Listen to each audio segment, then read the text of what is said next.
ఈ ప్రస్తావన ఎందుకు తీసుకొచ్చానంటే, మీలో కొంతమంది ఈ సాకు చెప్పచ్చు. ఏ సాకు అంటే, బ్రదర్ నేను కూడా ప్రత్యేకంగా ప్రార్థన చేయాలి అని నాకుంది, ఒక ప్రత్యేకమైన స్థలంలో ప్రార్థన చేయాలి అని నాకుంది, కానీ ప్రార్థన చేయడానికి నాకు స్థలం లేదు. ఒక చిన్న గది ఉందంతే. ఆ చిన్న గదిలో నేను, నా భర్త, నేను, నా బిడ్డలు అందరం కలిసి ఉంటాం కాబట్టి ప్రార్థన చేయడానికి నాకు సరైనటువంటి స్థలం లేదు అని చెప్పేవాళ్ళు, ఆ విధంగా ఒక సాకు చెప్పేవాళ్ళు లేకపోలేదు. సహోదరి సహోదరులు, నేను కూడా ఒక గదిలోనే ఉండేవాడిని. హైదరాబాద్ వచ్చినప్పుడు ఆ గదిలో చాలామంది ఫ్రెండ్స్ కూడా ఉండేవాళ్ళు. ఫ్రెండ్స్ ఉన్నప్పటికీ, ఆ గదిలో వారు ఉన్నప్పటికీ కలిసి ప్రార్థన చేయడం చాలా కష్టం. కాబట్టి నేను సాధారణంగా సాయంత్రం నేను ఉద్యోగం చేసి వచ్చిన తర్వాత ఎక్కువ శాతం బస్ స్టాండుల్లో ప్రార్థన చేసేవాడిని. అంటే సాధారణంగా 10:30-11 గంటలకు బస్ స్టాండ్లో ఎవరు ఉండరు, కానీ చక్కగా బెంచ్ ఉంటుంది, అడ్డుగా ఒక చిన్న గోడ ఉంటుంది. కాబట్టి ఆ బస్ స్టాండ్కి వెళ్ళి మోకరించి ఆ బెంచ్ని ఆధారంగా చేసుకుని నా 2 చేతులు పెట్టి ప్రార్థన చేయటం ఒక అలవాటుగా మార్చుకున్నాను. లేదా ఖాళీగా ఉండేటటువంటి గ్రౌండ్ ఏదైనా ఉంటే ఆ గ్రౌండ్ మధ్యలోకి వెళ్ళి మోకరించి ప్రార్థన చేయటం అలవాటు చేసుకున్నాను. కాలేజీలో ఒక స్టూడెంట్గా ఉన్నప్పుడు నేను ప్రార్థన చేసే స్థలం ఏంటో తెలుసా? గది కాదు, బాత్రూమ్. సాయంత్రం అందరూ స్నానాలు చేసేసిన తర్వాత, పడుకున్న తర్వాత ఒంటరిగా వెళ్ళి ఆ బాత్రూమ్ అంతా కూడా శుభ్రం చేసుకొని పొడి బట్టతో మొత్తం తుడిచేసి అదే బాత్రూంలో నేను ప్రార్థన చేసేవాడిని.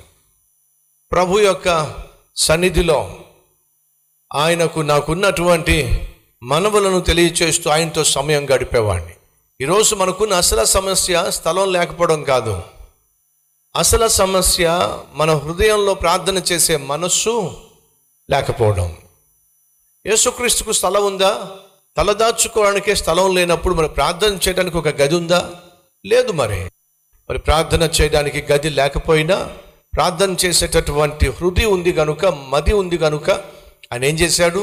ఉదయమునే లేచి అరణ్యంలోనికి వెళ్ళి ఏకాంతముగా ప్రార్థన చేశాడు. సాయంత్రం అయినప్పుడు ఒలీవ కొండకు వెళ్ళి ఏకాంతముగా ప్రార్థన చేశాడు. ఆనాడు ఎజ్రా తాను ప్రార్థన చేయాలి అనుకున్నప్పుడు ఒక సమయాన్ని ఏర్పరచుకున్నాడు, ఒక స్థలాన్ని ఏర్పరచుకున్నాడు. ఒక నదీ తీరమున అందరం కలిసి ప్రార్థన చేద్దాం అని చెప్పి ఆ నదీ తీరమున వారందరూ కలిసి, స్థలము ఏమిటది? దేవుని సన్నిధిలో అనుంది. నువ్వు ఎక్కడ మోకరిస్తే అక్కడికి దేవుడు దిగొస్తాడు, అదే దేవుని సన్నిధిగా మార్చేస్తాడు. ఎక్కడ 2-3 కూడి నా నామంలో ప్రార్థన చేస్తే అక్కడ నేను ఉంటానని దేవుడు సెలవిచ్చాడు. సహోదరి సహోదరులు, వారందరూ కలిసి ఆ రోజు వారికి మందిరం లేదు కనుక ఒక నదీ తీరమున ఓ సమయాన్ని కేటాయించుకొని ఓ స్థలమును కేటాయించి క్షేమము కోసం ప్రార్థన చేశారు. ఏమి క్షేమం అది? మేము క్షేమంగా ఉండులాగున, మా పిల్లలు క్షేమంగా ఉండులాగున, మేము కలిగి ఉన్నవి క్షేమంగా ఉండులాగున, మా ప్రయాణం క్షేమంగా ఉండులాగున ప్రార్థన చేశారు. అత్యవసరం. సంగమా, వ్యక్తిగతంగా నువ్వు కూడా ఒక సమయాన్ని, ఒక స్థలాన్ని కేటాయిస్తే బాగుంటుంది. ఉదయం 5 గంటలకే లేచి ప్రార్థన చేద్దాము అని నేను చెప్పడం జరిగింది. మనలో చాలామంది దాన్ని అలవాటు చేసుకున్నారు. ఉదయం 5 గంటలకే లేచి నేను ప్రార్థన చేస్తున్నాను అన్నవారు ఒకసారి చేయి చూపిస్తారా? ఎస్, చాలా సంతోషం.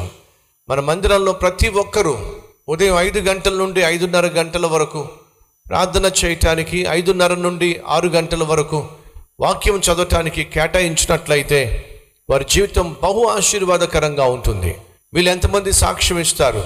అయ్యా, మీరు చెప్పినట్టుగా 5 గంటలకి లేచి ప్రార్థన చేయడం ద్వారా నేను ఎంతో సమాధానంగా ఉంటున్నాను, సంతోషంగా ఉంటున్నాను, ఆ దినమంతా ప్రశాంతంగా ఉంటుంది, సమాధానంగా ఉంటుంది, నేను చేసే పనులలో నేను విజయాన్ని చూస్తున్నాను అన్నవారు చేయి చూపించండి. ఎస్, ప్రార్థన చేయటం ద్వారా సమాధానం వస్తుంది. ప్రార్థన చేయటం ద్వారా దేవుని యొక్క సన్నిధిని మనం అనుభవిస్తాం. అంతేకాదు, ఆ రోజు సైతాను పొంచి ఉంచినటువంటి గలిబిలి, పొంచి ఉంచినటువంటి పాపిష్టి తుఫానులు అణిచివేయబడతాయి. రిచర్డ్ డి హ్యాన్ అనేటటువంటి డైలీ బ్రెడ్ స్థాపించినటువంటి ఆయన ఆ తల్లిని ఒక ప్రశ్న వేశాడు. అమ్మా, ఇంట్లో నువ్వు చాలా పీస్ఫుల్గా ఉంటావు.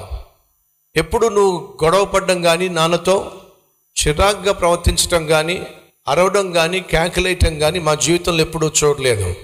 గొప్ప సాక్ష్యం కదండి. తన తల్లిని చూసి అంటున్నాడు, మా జీవితంలో నువ్వు డాడీతో గొడవ పడడం కానీ, కోపం ప్రదర్శించటం కానీ, చిరాకు పడడం కానీ మేము ఎప్పుడూ చూడలేదు. దానికి రహస్యం ఏమిటి అని చెప్పి అడిగాడు కొడుకు. అప్పుడు ఆ తల్లి చెప్పినటువంటి రహస్యం తెలుసా ఏమిటో? నాయనా, మీరు నాన్న లేవక మునిపే నేను లేస్తాను, లేచి మోకరించి ప్రార్థన చేస్తాను. సైతాను ఈ దినం చిరాకు పరాకు తీసుకొచ్చేటటువంటి చర్యలు చేస్తాడు గనుక, పన్నాగాలు పన్నుతాడు గనుక, నేను వాడు పరిచిన దుమ్ము లేవక మునిపే ఆ దుమ్ము పైన ప్రార్థన అనేటటువంటి నీళ్లు చల్లేస్తాను. అర్థం చేసుకోండి. మీరు ఇల్లు ఊడుస్తున్నారు అనుకోండి, దుమ్ముందనుకోండి, దుమ్మున్నప్పుడు మీరు ఇల్లు ఊడుస్తున్నప్పుడు ఆ దుమ్ము పైకి లేస్తుంది. ఆ దుమ్ము పైకి లేచినప్పుడు ఏమవుతుంది? ఉక్కిరి బిక్కిరి అవుతారు మీరు. ఖచ్చితంగా తుమ్ములు వస్తాయి, దగ్గు వస్తుంది, ఊపిరి సలపడం కష్టం అవుతుంది, సహజం. ఎందుకు మనకు ఊపిరి ఆటం లేదు? ఎందుకు మనకు దగ్గు వచ్చేసింది, తుమ్ములు వస్తున్నాయి? కారణము, లేచిన దుమ్ము ఏం చేసిందంటే ఉక్కిరి బిక్కిరి చేసింది. ఇప్పుడు తెలివైన ఇల్లాలు ఏం చేస్తుంది? దుమ్ము ఉన్నది అని తెలిసినప్పుడు ముందుగా నీళ్లు చల్లుతుంది. నీళ్లు చల్లిన తరువాతే ఊడ్చే పని చేస్తుంది.